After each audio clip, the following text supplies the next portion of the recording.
it's Toshiba. Welcome back to my channel. I finally named my channel The Joyful Warrior. It has some meaning, but I'll explain that another time. I thought I would put together a video today to show how I taught my second grader who is believed to be dyslexic how to navigate through sounds and letters and phonics and that type of thing. I know this seems like a lot of material, but I wanted to kind of give a quick explanation of how we do school because I have an eldest son who's dyslexic, and so half of these materials belong to my previous second graders, and so some of them are left over from other years, and some, like this one over here, obviously is newer. I bought specifically for him to conquer dyslexia, and I'll just show you a little bit about how we teach our dyslexic son to be confident in his reading and sounding out words and decoding and encoding, and how we've gotten him to be the excellent reader that he is today. If you're interested in that, stay tuned. So just to get started, as you can see here, you probably watched my video if you want to go back and look at one that goes a little bit more thorough into what the foundations level of the logic of English is like. But my eldest son had used Essentials when he was in 4th grade to try to catch him up in the spelling and reading category, and it worked wonderfully. We only did the first book, and then I read all the rave reviews on the Foundations program. And so we started at B, we finished C last week, and we're already on to D. But I wanted to use this as an example to show you how you can help your dyslexic son with the sounds. A little bit of a backstory is we started out using Abeka last year, and we used Abeka videos, and we used 1st and 2nd grade because I had 2 1st graders and 2 2nd graders. This is what their program looks like, and it's very popular. It's not an expensive workbook. I did not use parent-led with this with my children, but I bought extra workbooks because I have 2 sets of twins, like I said. And so this is just an example of what their phonics program is like. So they would give an example, and the teacher would go over this in class. Again, my 2nd graders had this last year. This is for my new 2nd grader. This is Addison's book, but he has one too, where it shows what they do on a daily basis. And they kind of do the drill and kill mode, which works well for, I guess, a neurotypical child, but for a child who is possibly dyslexic, everything didn't always jive. So I'll give you an example. This answer is wild. So this whole week, or this particular time, was about ind and kind and ild and mild. Well, his little brain had a tough time differentiating between ind and kind and ild and mild, mostly because every dyslexic child is different. And so whenever he's reading this, sometimes he's just glancing over it, and I am not sure. I think his is a little bit of an auditory thing. So he didn't differentiate a different sound in ild and mild. I'm sorry, in ind and ild, just like I'm confusing it. And so this wouldn't have worked for him this year. So what we did, instead of buying the videos for 2nd grade, I decided to use Logic of English, but we used this book as a backup, if that makes sense. This isn't his, but I'll give you an example. So for instance, when we're on old and gold, hypothetically, because we're in his book, it's a little bit different. When we're on this, or when he's learning this with the Logic of English, he's not learning old and gold because they don't do it that way. They learn specific sounds. But when they are doing the long O sound and they're doing ol, then I'll try to find a page in here that correlates with that, just to give him some extra practice, because he does like doing the Abeka sheets because they're really colorful and things of that nature. So we do use that kind of as a backup, the Abeka. Another thing that Abeka does with every sound, there is a book, a reader that they have that correlates, and these are the 1st grade books. And so he had these last year. He read these just fine, but this is 1F, so this is nearing the end of the 1st grade readers. And Abeka's readers are great in 1st and 2nd grade, all the way up until about maybe 2/3 into the 2nd grade year, where they no longer focus on the sounds that they're doing at the time, and so the reading is a little bit boring. But so I would find whatever book they are using that are using these sounds, like the same ones, old and gold, and then we would go to the old and gold page in the reader, or the story that had that particular one. I mean, I don't have it right here, but you get what I'm saying. And so then we would still be reinforcing that old and gold, and whatever helps him stick to it and learn it is kind of what we do. Then we found the Logic of English. So we were doing that at first, and then I ordered this for 2nd grade. And this, again, it is amazing. I can't say enough about it, but again, sometimes with dyslexics, doing the same thing over and over again is kind of boring, even though they really need the consistency. So they get spelling words every week. There isn't like, every day, there isn't like a weekly spelling list, which is really helpful. But for instance, if they're learning the sound, I'll go to the last one that we did since I'm more familiar. We did Halong Bay. So they love learning about Halong Bay because they never learned anything about many Asian countries because they're just turning 7. So in Halong Bay, the sound for the day was ah.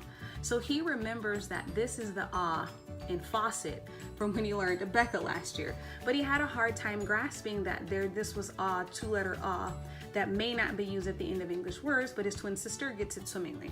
So then he knows that this is the ah in saw with the Abeka, but in here it's the ah, 2-letter ah that may be used at the end of English words, but he gets this one because his name is Dawson. So we do the ah in Dawson, and then we do the ah in faucet. Again, that's not consistent with what I guess Denise Ide would teach them, but it's whatever works to help them remember that sound, so that when we're spelling a word and we're finger spelling and I'm saying spell faucet and I'm giving him the F sound and then ah in faucet, then he remembers. That triggers his memory sometimes. And sometimes I tell him the ah, 2-letter ah, that may not be used at the end of English words. And that really works for him. And there's also a worksheet in the letters and sounds that reiterates the ah, because in here, in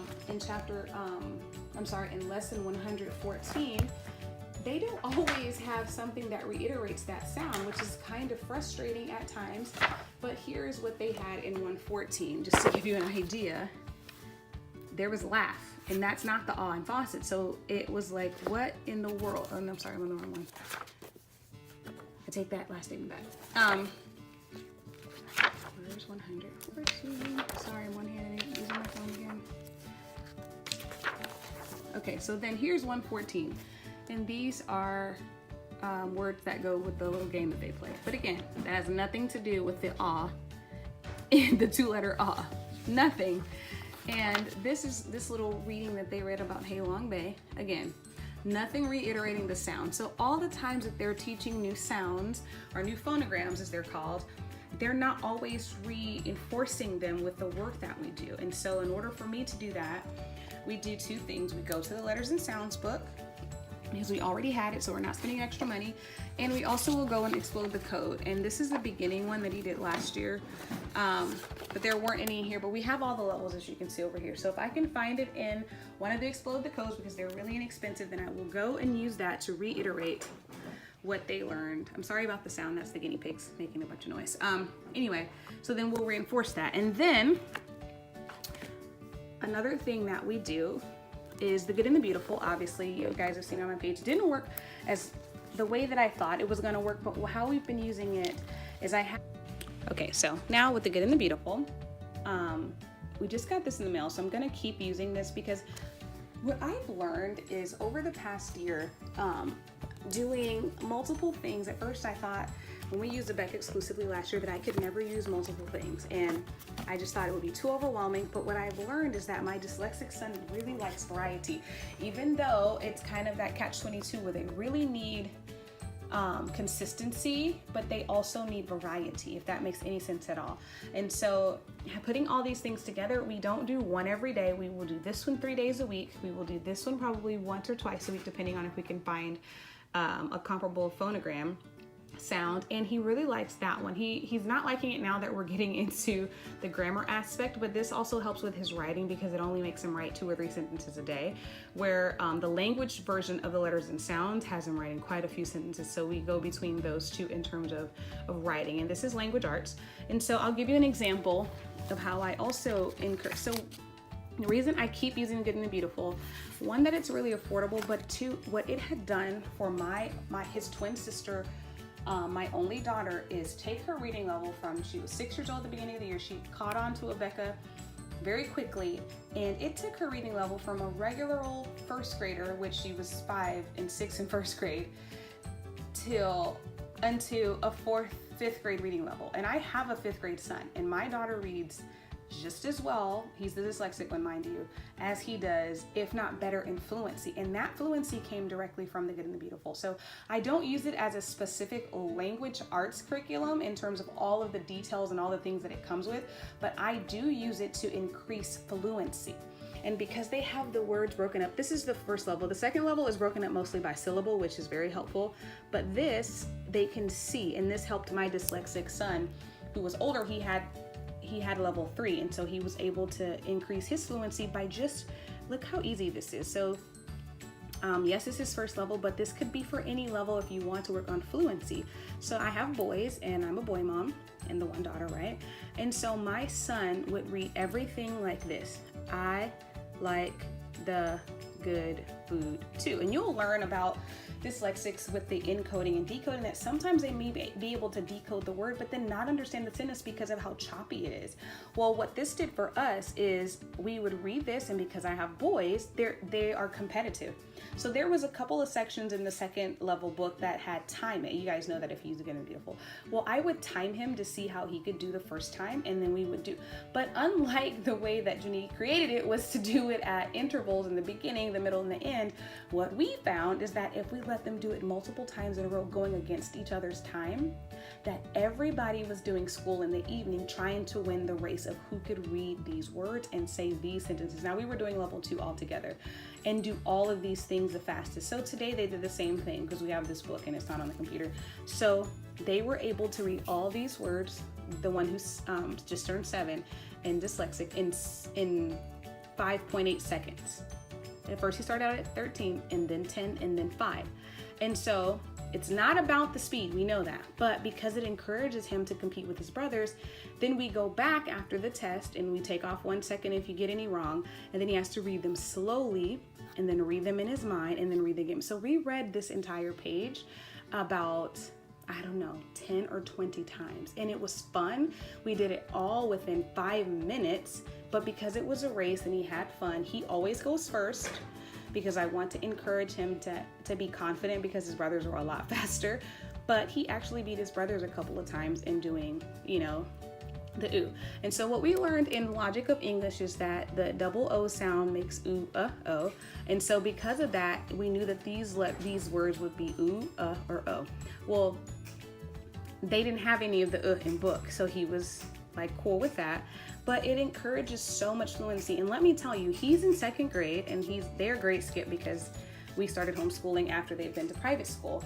But even with that, he's still able to read on his own 2nd grade level. His spelling, well, that has to be another time, another video, and more prayer, because we haven't figured out what to do for spelling for him. It just hasn't worked out like we've been preparing. But let me just tell you, if you want to get the best fluency that you've ever seen in your life out of your children who are dyslexic, this is great. I have these cards here because these are Addison's that came with the 2nd grade ones, and we don't use these a lot. But Logic of English has their own. They go with this game set too. And we don't go through them as much, but we do it with the card set like this because they're smaller for their hands, but they're very similar. I like that these are colored. And so I'll do this. When they get to A, I'll hold up 3 because that means A has 3 sounds. And so I just wait. A, ah. And once he says it, then he gets to go to the next. The consonants are easy, but when it gets to the phonograms that, the same ones in the Logic of English are the same ones that are in this pack. And then this one, he has to say but he has to tell me which So this one will be and hurt from Rebecca, or it would be, the Logic of English gives 1, 2. I don't know which one. This one for Rebecca, I think, is hurt, and it might be. So he gets all of that practice in, and we play games with them. This is the game card. As you can see, they have quite a few games with the Logic of English, which makes it really fun. They have kind of like an Uno game that you play with it. So we have a lot of variety, but let me just tell you, at first, this is the end of my 2nd year homeschooling. Last year, I would have never tried to combine any of this stuff. It was because my oldest son was discovered to be dyslexic that I even bought, the Essentials version while he was still doing Rebecca, and I was scared to death.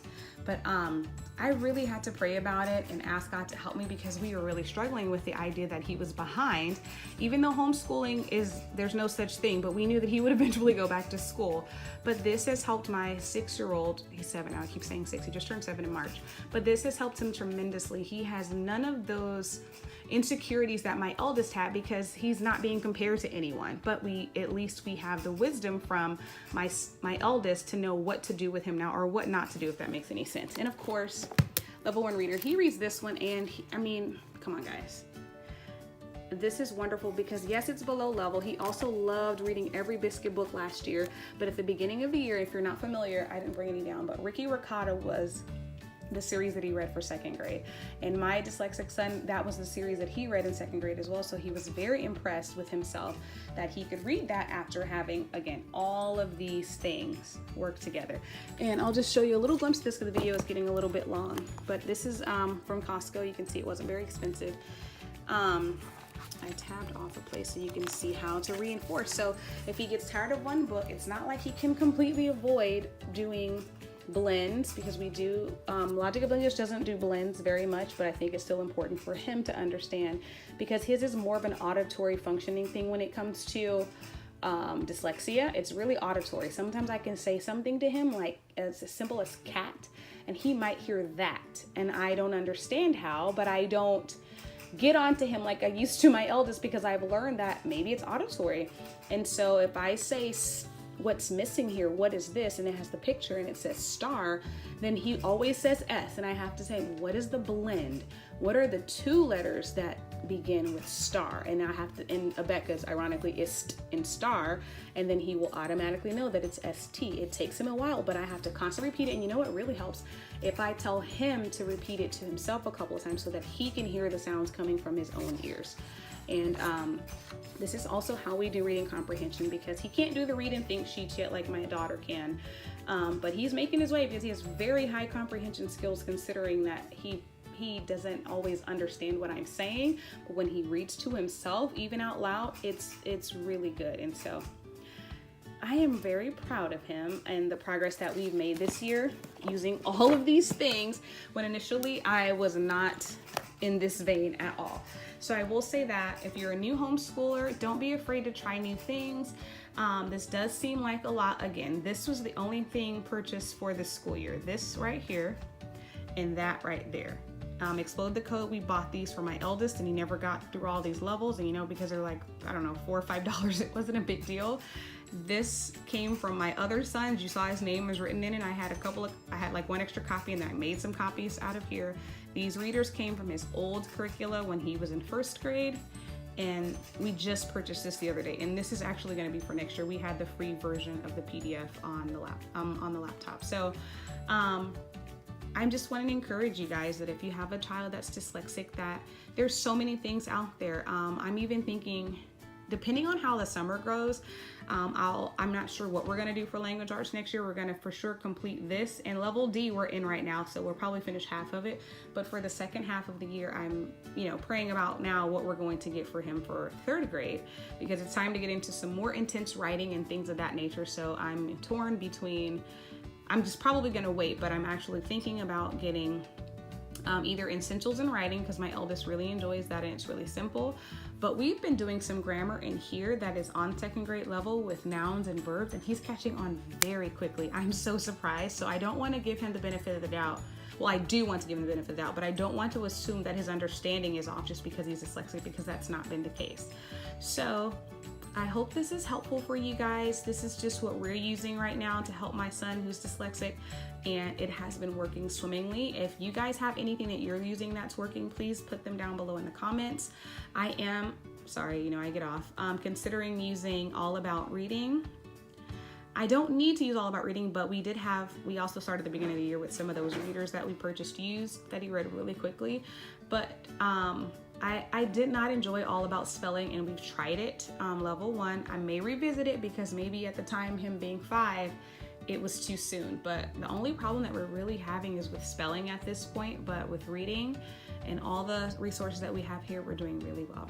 So thanks a lot for watching. If you have any suggestions, like I said, please don't hesitate to put them in the comments. Have a blessed day. Bye.